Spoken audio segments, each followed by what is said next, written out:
Karong buntaga atong sayran ang nagkainit nga finale sa Kapuso series nga Love You Stranger. With us this morning, let's all welcome Miss Andrea Del Rosario. Mayong buntag, maupay nga aga Miss Andrea. Welcome po dito sa GMA Regional TV Live. Hello everybody sa lahat po ng bumubuo ng GMA Regional TV at sa lahat po ng mga manonood sa Cebu and Central and Eastern Visayas. Maayong buntag sa inyo tanan. Miss Andeng, maganda talaga yung umaga namin because ikaw ang aming bisita. Kaya naman, we'd like to know, ano ba yung special morning routine mo na gusto mong i-share sa ating mga viewers this morning?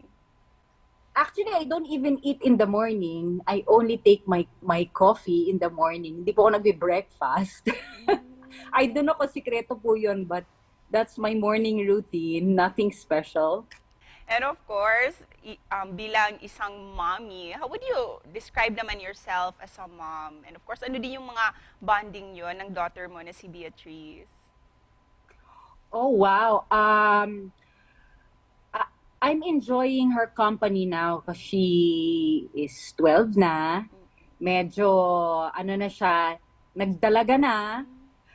So, mas na-enjoy namin yung company kasi company ng isa dahil yun na, para na lang barkada, di ba? I get to talk to her about certain things. And just recently, she started her tiny business of pastries. So, yon, siya yung nagbe-bake, akong taga food tasting. Oo nga, and thank you for sharing your special bonding and special moments with us sa mga Instagram posts mo, Miss Andeng. Oh, thank you. Thanks.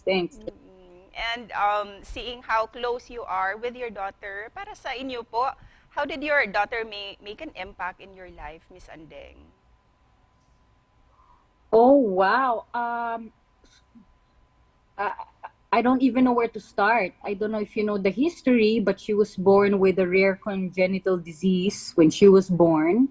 So basically, kung hindi kami, kumbaga kung hindi naagapan, she wouldn't be with me today. So yun lang, having that idea, talagang every day is a blessing with her. And speaking of amazing and impact, ito, another impact sa showbiz career mo, Miss Andeng, itong GMA series, itong Love You Stranger. Can you tell us, ano-ano po yung mga revelation pa ba, yung mga dapat naming abangan sa series na ito? Marami, nako, I don't know where to start. I guess nakita naman nila na i-reveal na kay AJ yung nangyari sa akin, na-reveal ko na sa kanya. Nandyan din yung nakilala ko na rin si Ben. So, and then lumabas din si Mang Larry. Alamin nila kung si Mang Larry ba talaga ang ang villain. And ayun, lahat ng mga revelations, no, medyo lalabas na. Talking about revelations, Miss Andeng, Yeah. reveal mo naman sa amin, what's it like to be working with your co-stars, especially yung real-life couple na si Gabii Garcia and Khalil Ramos? Wow, they're very inspiring. Every time tinititigan ko sila or every time I see them, I wonder, ganyan ba ako when I was their age? Kasi they're so driven, they're so focused, they're so serious with their craft and nakaka-inspire. And with that, Miss Andeng, imbitahan mo na ang lahat nating mga kapuso to continue watching Love You Stranger gabi-gabi.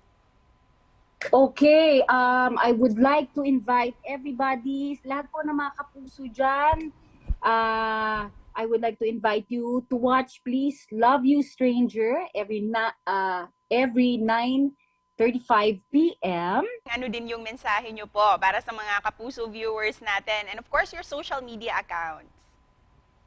Oh, so I would like to thank everybody na do sa mga tumutok at nanood, please do continue to watch our show, Love You Stranger.